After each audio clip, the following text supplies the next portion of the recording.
Okay, scale dot product attention. I'm gonna go fairly quick through these, and I'm actually gonna give you the equation that we actually use. Scaled dot product attention. I'm gonna start top down. Idea is you get your contextualized vectors for each token in the sequence. That results from a matmul, which results from a softmax. And then here's an optional mask. And then the mask here is not the BERT mask that we talk about. This is going to be a look-ahead mask. It's also called a causal mask, which is used for when we use encoder-decoder representations. Or if we look at sequence prediction, or next, whatever, autoregressive, the next word prediction. The name of scale, matmul, and then here you finally have your QKs. QK, and then for each of these QKs you have x1 to xn, and each of these are vectors, such that xi is represented as xi at the first dimension to xi at the d dimension. And also we represent d, we usually write it as like dk, as in the dimensionality of the k or the keys, but it's the same as the values as well. So up to d of those elements per each embedding. And we call this scaled dot product attention. And so to point out a couple things, oh, I also forgot to write v.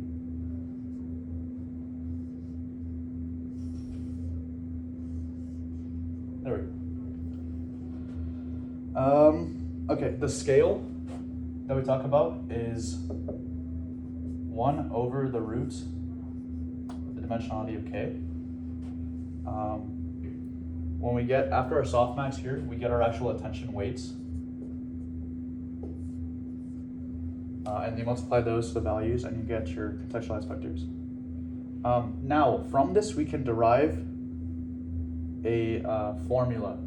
And instead of representing it as a linear transformation or a network or something, you can literally just write one formula to represent the attention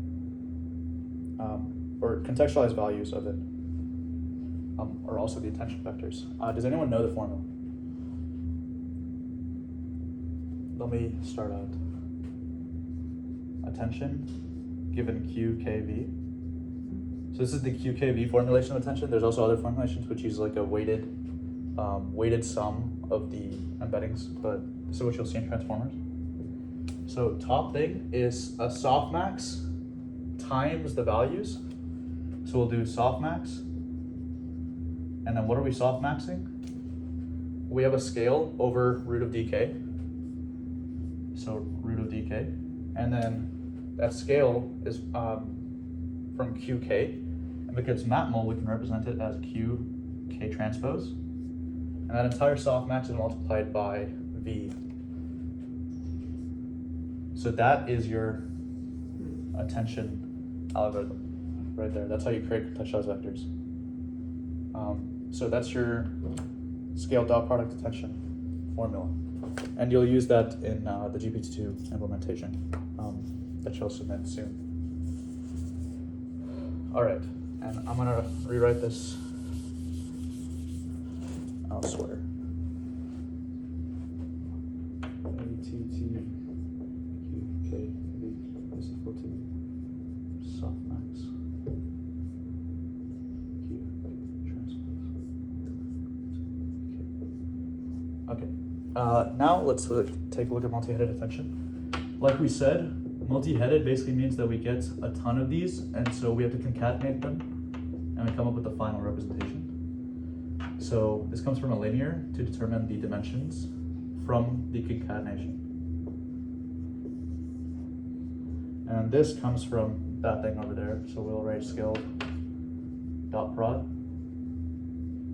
attention. And then we have h of these heads, and then each of them has a linear, and then h of these.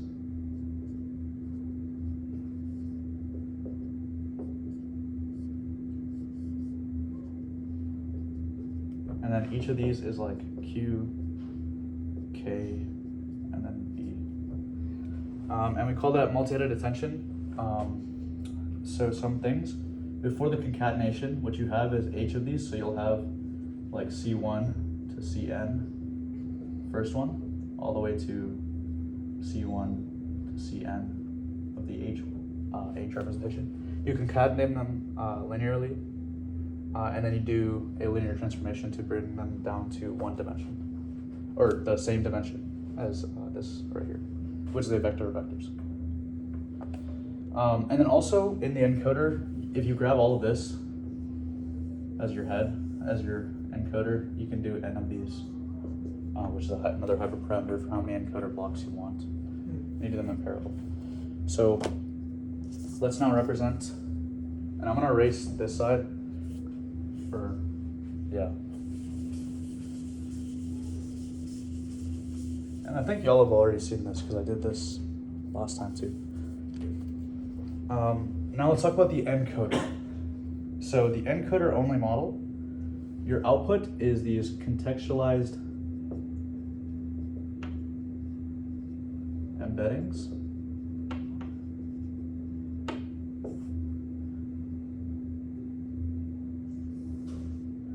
Which you get from, firstly, an add-in norm, which comes from a feed-forward network, and the residuals. And also, if you haven't seen Leon's link to the post, that's completely true. When I went back to look at it, it splits the flow going forward, but then while coming back, it does a sum. Or a gradient sum. So it's a gradient distributor on the way down. Also, I think last time I said that the multiplication of the gradient distributor is the plus that's a gradient distributor. Do y'all know what I'm talking about? Like in the micrograd? Yeah. So if you create a tree, like imagine you have a bunch of operations like A times X plus B or something, like a linear transformation. Mm-hmm. Your backward gradients can be represented as, you can have AX and then B. This will go into a multiplication, right? Because A times X. And then, or this will go into a addition. And that's your output, and let's call this Y.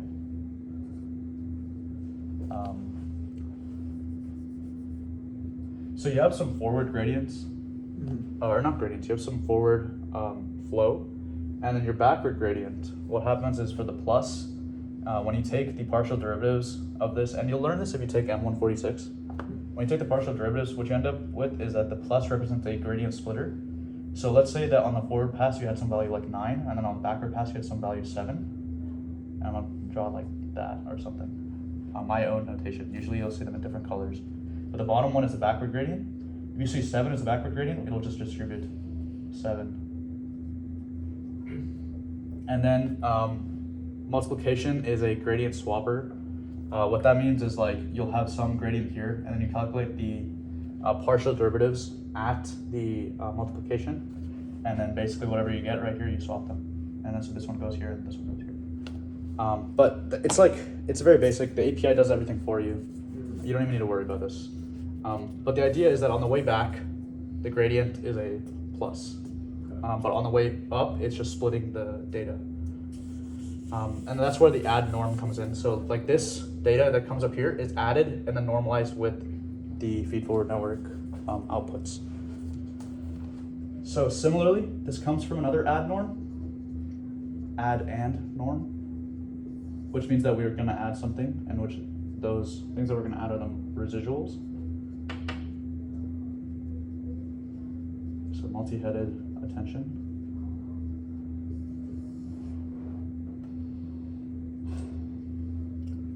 And then you'll see we have Q, K, V.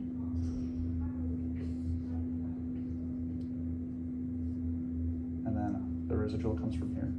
Oh, whoops.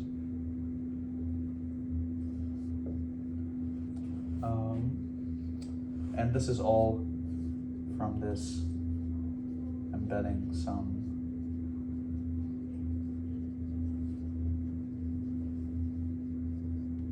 Okay. this part,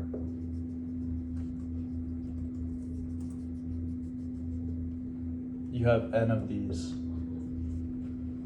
encoder blocks in parallel, and you all concatenate them in the end, and then linearly transform them. All right, that's encoder only, and we'll talk about BERT now if everyone's good with that. Yeah. I have a question. Like, I implemented the GPT-2 thing from the video, and in the video when he was talking about like the residual blocks, he said something like when the model's like initialized, like there's very, very low weights in like the residual blocks, so it's mostly like the output of that is mostly just coming from the, I guess, highway that goes past the residual, or like not through the residual block, and later on, like as it trains, those weights like become more influential. But when in the actual implementation, like I didn't see, like, for example, like the linear layers that like the weights are like zero initialized or anything. So like, are they like that? Or? No, they're not. So the idea is that like on the backward passes, when you're training the gradients, initially the weights are all randomized. So when you're training it initially, your gradients are gonna be massive because you're jumping very huge steps. But as you get closer and closer, the idea is that like your weights will sum to 1 in that matrix of Q times K. So like each of those columns will sum to 1, which means that you'll get closer and closer to the point where each of those gradients are closer and closer to 0. So even if you have like floating point 16 or floating point 32, they'll get so close to 0 that you deal with gradient vanishing, where your model will stop learning, just because like the values become so small, but you still have the capacity to achieve greater accuracies or whatever it is.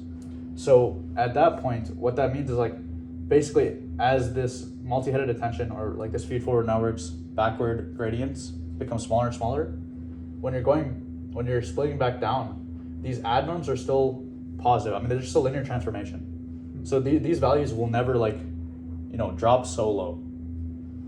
So you're gonna be able to sum them. So like as these get closer and closer to 0, they all have to add up to 1. As these get closer and closer to 0, these will get closer and closer to 1. And so more of the weight will actually come from like the add norms or the residual connections. For like, I think you also mentioned like the intention of the layer norm is so that like the distribution is not like very sharpened, I guess. So like, but I guess that's only for like at initialization, right? But like later on, they can still get very small. Well, yeah, but the norm also ensures that all of the weights sum to 1. So like, for example, they do sum to 1, and you're adding here. You're adding both the residual and the feed forward. So like, let's say that your norm is like a norm of your residual plus your feed forward. Those feed forward values will get closer and closer to 0, or that's what people have seen by training them. So those backward gradients will get closer and closer to 0.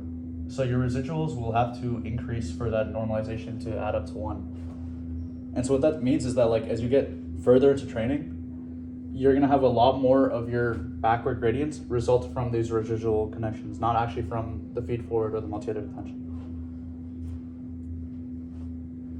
And then that also maintains context, I guess, because even if you have gradient vanishing with the feed forward or the multi-headed, you'll still have the gradient flow from the contextualized embeddings backwards into updating the actual embeddings. Although that, I guess it's like a discussion to be made about like how effective it is. Like if you reach a point where the gradients from feed forward or multi-headed are getting close to 0, is it even worth continuing to train? Because you're not actually learning any new attentions. You're just learning how to like make it norm up to 1. Yeah, any other questions? Does that make sense?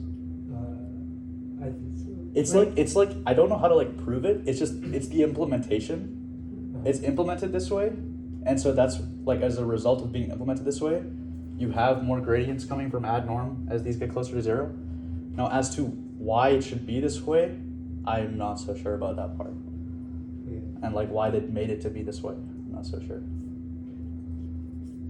I feel like I don't know if I misread, but like I thought initially like it was like, or wait, like I thought initially the feed forward part, like the actual linear layers, had like less influence, and it was more like most of what is going in through the ad norm is just like the original that splits off, I guess, without any like processing through like linear transformation. Yeah. Pretty much. And then later on, it gets the weights like are more influential and greater as it goes on. But is that not the case? No, that is the case. Oh, okay. Yeah, so, like, I mean, when you, like, in your first few iterations, your weights are all randomized. So all the weights in this feed-forward network, all the weights in the multi-headed attention are randomized. Like those matrices that we talked about, like MQ times the actual X values. So like Q is equal to MQ times some X values. And you train both the embeddings of X and you also train the matrix Q that plays into the linear block that I talked about in multi-headed. Like you learn both at the same time. And initially, because all the weights are random, your gradients that result from the multi-headed attentions about the actual context are going to be huge. And also you have so many more. Like for example, in the multi-headed attention, you can have like each of those blocks. So like if you imagine as a network, you have so many more parameters, so many more weights in this than you do in here. Because all this is doing is adding and then doing a normalization, which is like a divide. So you literally have like a multiply and an add. And that's all you have. Whereas here you have all of these weights, all of these transformations, all of these activations. Like here specifically, you have all of these activations. And I think I had it here. Yeah, like the feed-forward network is just a multi-layer perceptron of dropout, a dense layer or a linear layer, a ReLU activation, and another dense layer.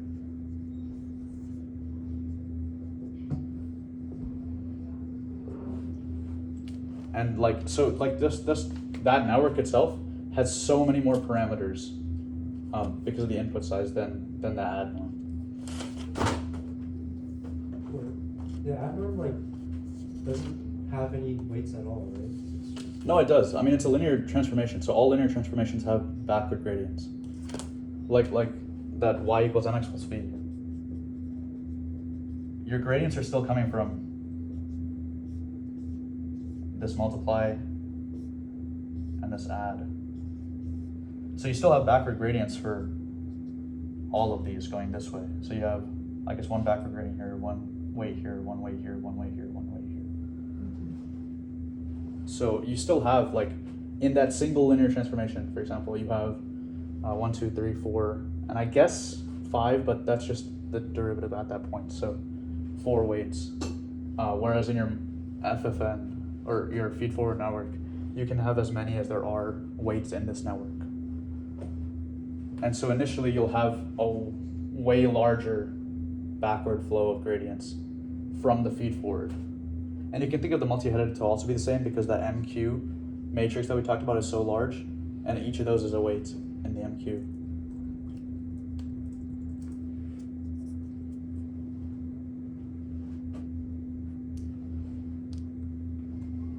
Is that good? Yeah, that's helpful. Okay. I have just kind of a broad question. Yeah. So, in my computational physics class, I'm also using neural networks to do function fitting for like partial differential equations.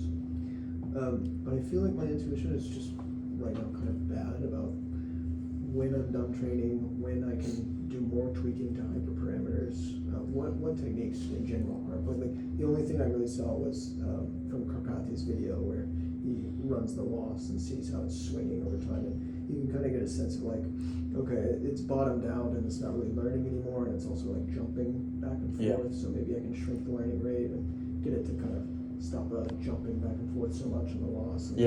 So I understand that, but that's like my only real technique. So what other things For transform. Also, like when might I employ dropout for like a neural network?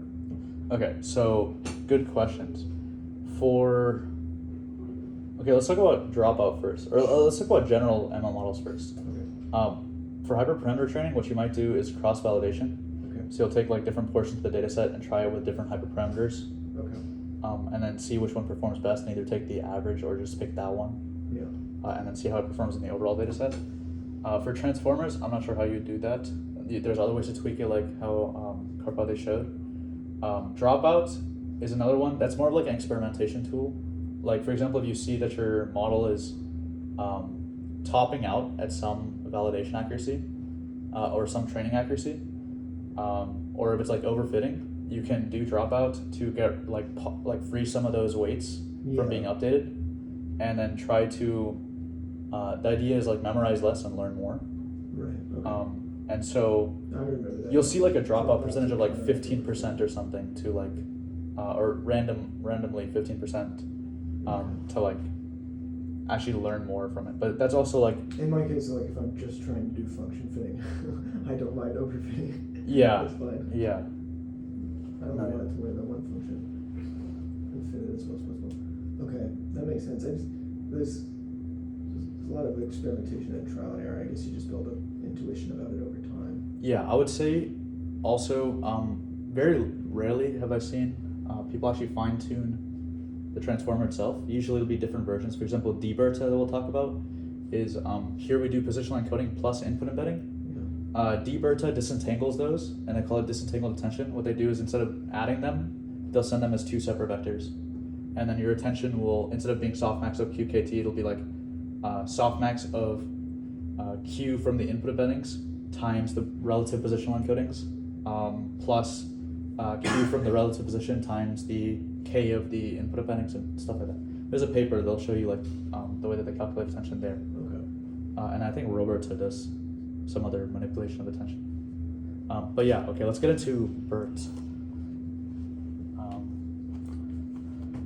Okay.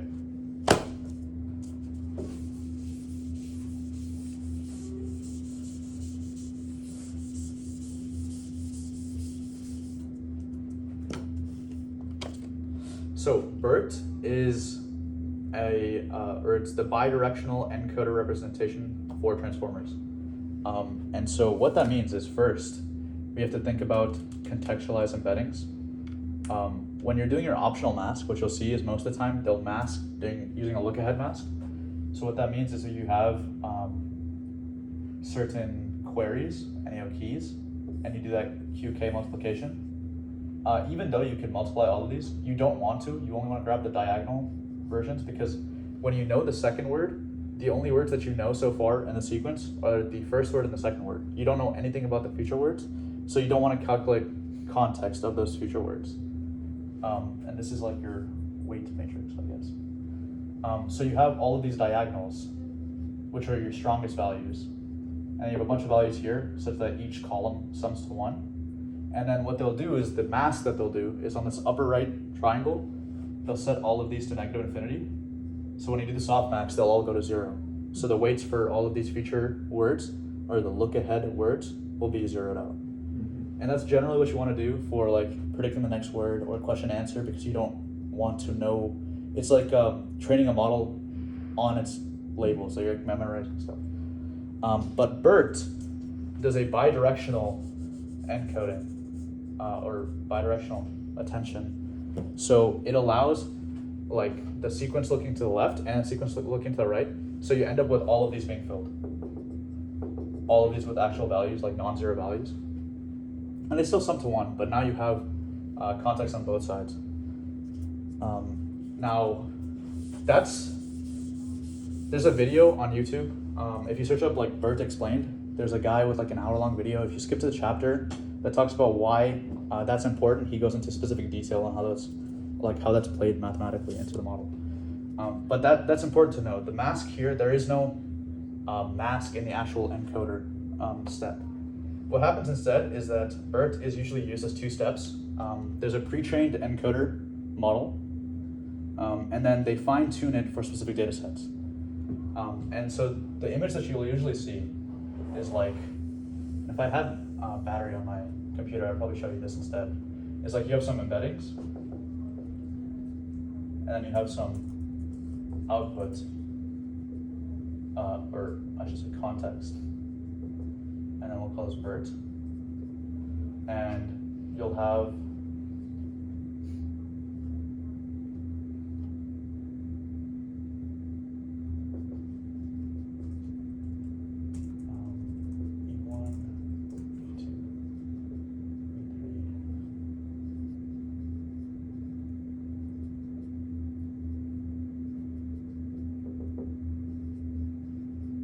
Okay. And then your output will be like a CLS, C1, C2, C3, separator, C4, C5, C6. Probably another separator. Okay, so let's talk about input embeddings first. The idea is that it's pre-trained on two tasks. First is masked language, or a masked language model. So masked word prediction. What it does is like for this input embeddings, what it'll do is randomly 15% of the words will be masked. What that means is that you'll basically erase that or you'll do something else. So of that 15%, I'm gonna erase this. Actually, I'll do that. Of that 15% of masked words, or masked tokens, 80% of the time, it'll be with the mask token specifically. 10% of the time, it'll be with a different word or a different token. So for example, if we take the sentence, Rome is the capital of Italy, let's say we end up, like 50% of the words, we end up masking just capital. 80% of the time, capital will be masked with the mask token specifically. Sometimes it might be masked with like, let's say zebra or something as the token. And then the other 10% of the time, it'll be a control and it'll just be with the actual value. Okay. So like actual capital. Now what that does is it allows you to train for like the next word or like some missing word. Or like, let's say like, for example, if you typed something incorrectly or you typed a word incorrectly, even if you mask that, it'll still know the context of that word based on the words next to it or around it. The other thing it's trained on is next sentence prediction.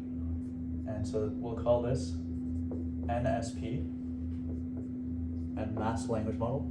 NSP is not what you think. Even though it's called next sentence prediction, all it's trying to say is, does one sequence come after the second sequence? And so you see the separator token right here. What that means is that all of these, and this is how the embeddings are actually made. You'll get an embedding for the sentence A. Let's call this A. And then we're going to embedding for the sentence B. And these are known as the segment embeddings. And then you sum those with your actual input embeddings, which you'll get as like, let's say E1, E2, E3, E4, and then so on. And then also your positional encodings. And we'll call these like P1, P2, P3, and then so on. So usually what we see is input embedding plus positional encoding.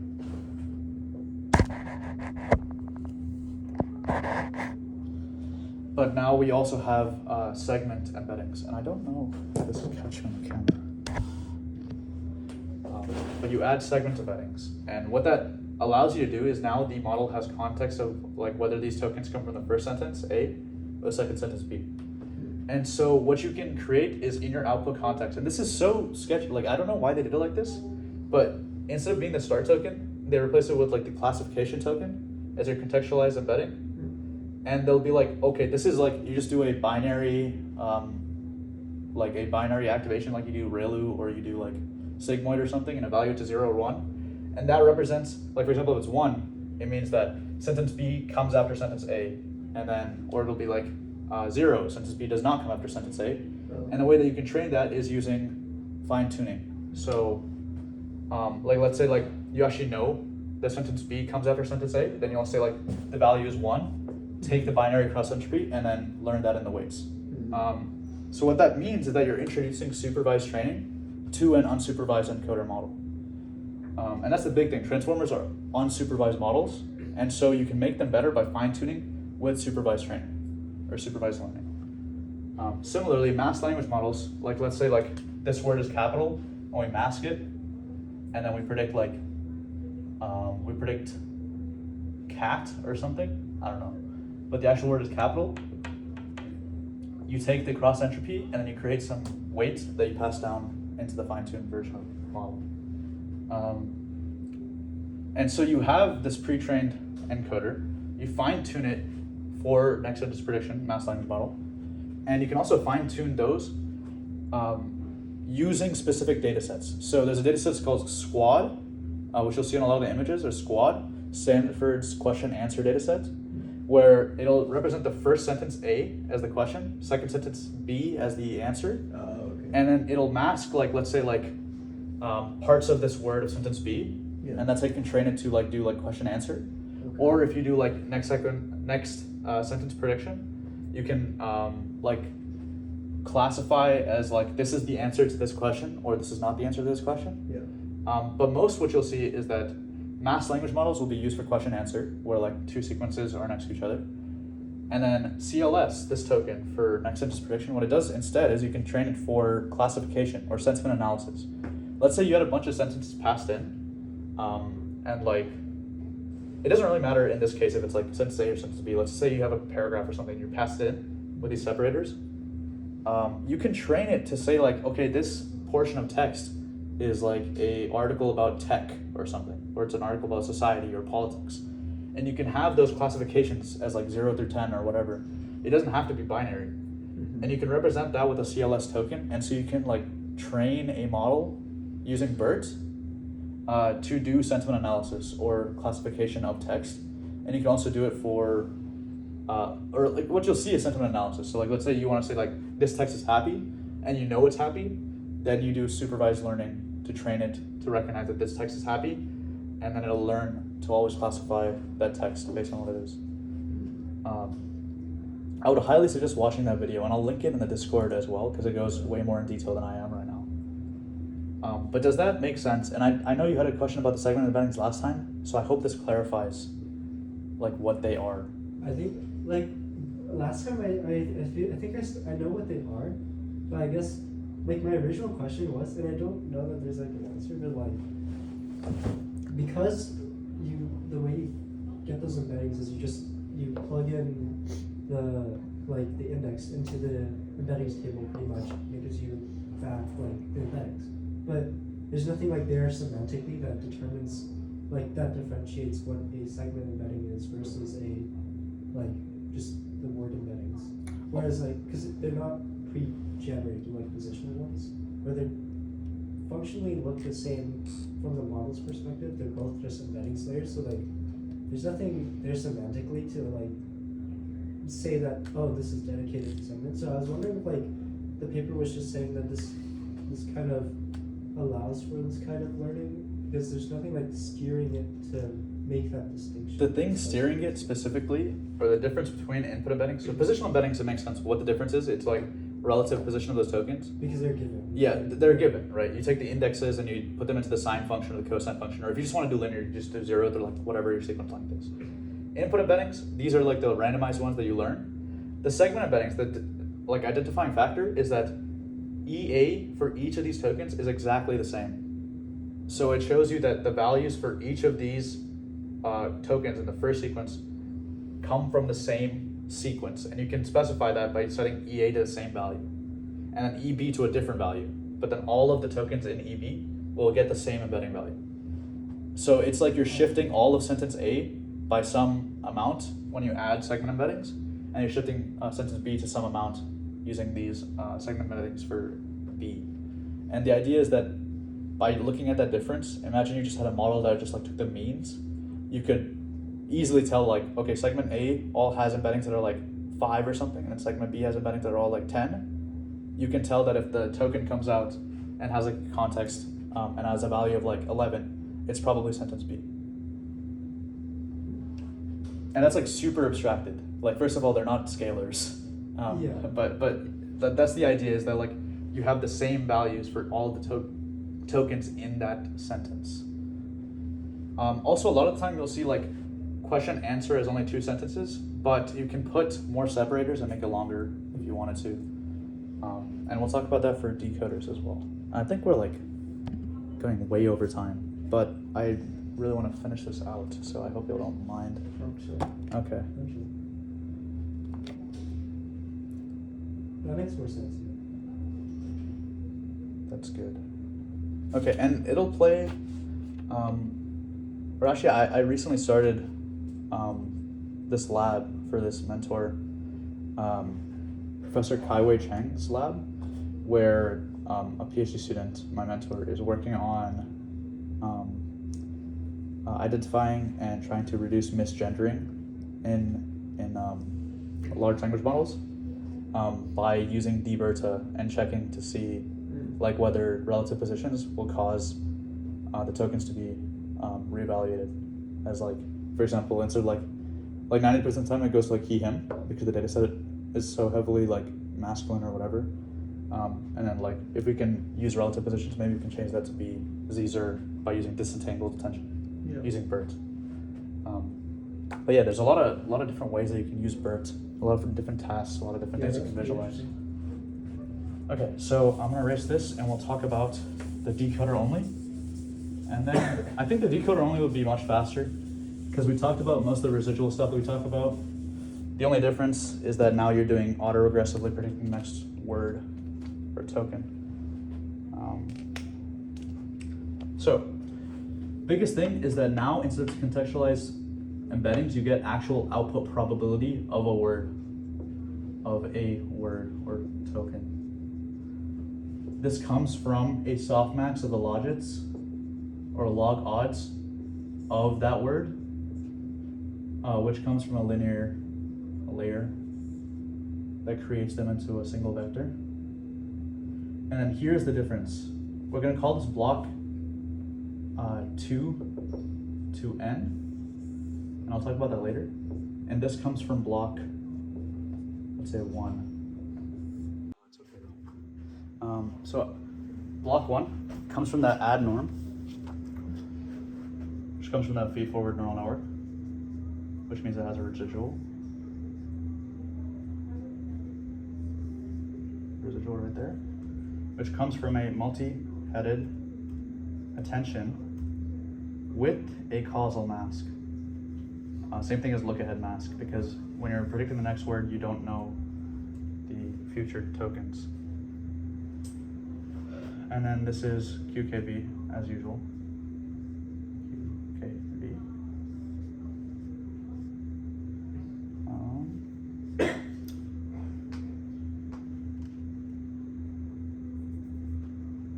And then this goes into the, oh, you know what I forgot?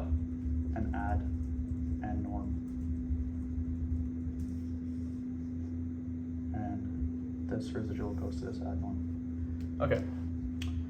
And then, usual, you get positional encodings, and then your input embeddings. But we'll call this the prompt embeds. Or I guess you call them output embeds, and they're shifted right. What that means is, like, let's say you have a max token length that you can input. You'll have like start, A1, A2, and then let's say you have, or actually like,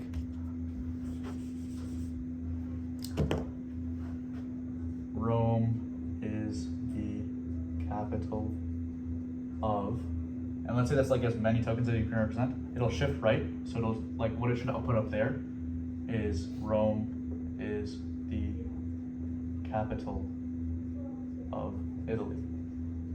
So same number of tokens, but it's shifted right. So like now the context is reduced by that one start token or something. Also for the first word, it's the start token. Like I get that question a lot, is like, what do you send in first because you don't know the answer? It's the prompt and then the start token. And that's the difference. Here, question answer, the prompt is given as one sentence and the answer is the second sentence. Here, it's auto-regressively looking at the question or the prompt and then predicting the next word right after the question mark of the prompt. Okay, another thing here, this is block 1, as we'll call it.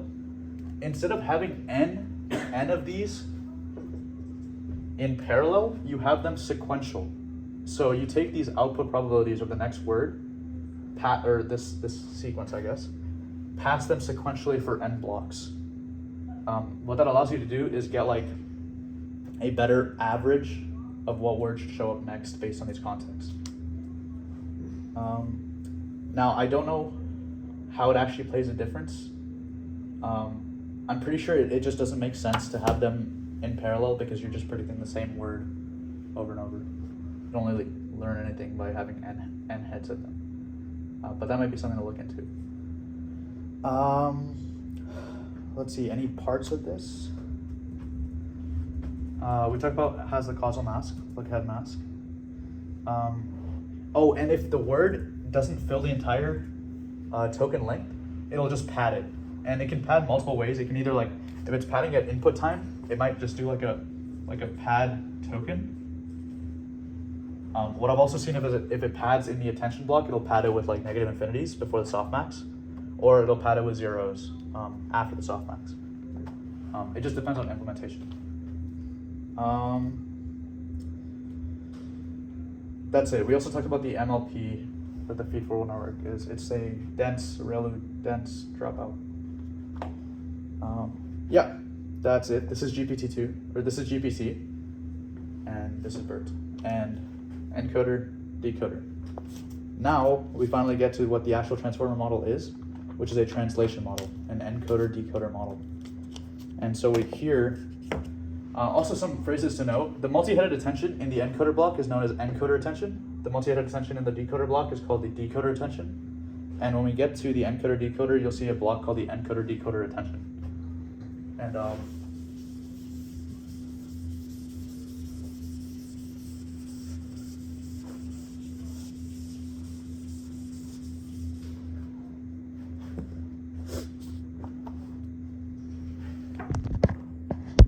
great. Okay, and I'm gonna abstract it even further this time. Let's say we're translating French to English. You have French, goes into a encoder, and you get French context. Also note that the context is the same length as the input, and it can also be represented as the same QK vectors, and that'll play a part when we talk about encoder-decoder. Now you have your decoder model, and you get your English words. First word would be the star token, for example, if you're translating. You have the entire French sentence, and you're predicting the English words one at a time, and you're trying to predict them with the French context. So first token will be start, and then autoregressively predict the next one. Here they call them output embeddings, because you're outputting English. Output embeddings. Add those with your positional encodings for English. Pass those as 3 different values into your multi-head attention with look ahead mask. And then you also have that residual that comes to the add norm. Oh my god, this is so messy.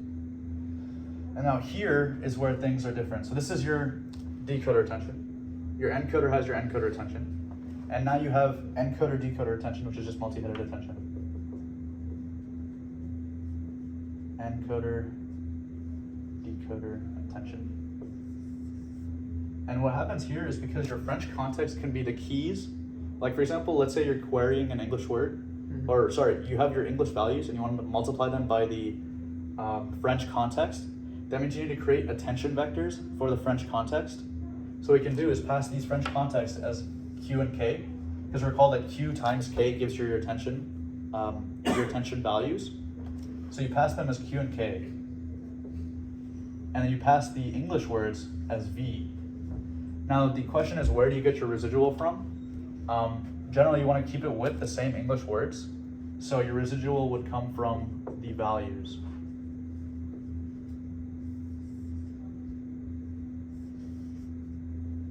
So the idea here is that you get French context, you create French attention, and also recall that this is already a context.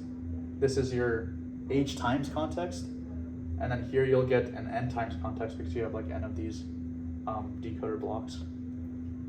And then all of this add norm goes into your feed-forward network. That goes into an add norm.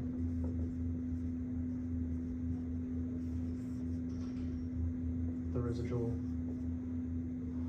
That goes into a linear and a softmax and your output word, output token in English. Okay, and then auto-regressively predict the next word by taking your output embedding. So start and then hello, if it says bonjour or something. Start hello, pass that in, take your embeddings, and then go on with that. Nice. That's the whole transformer model. Does anybody have any questions? If not, that's the end of our course.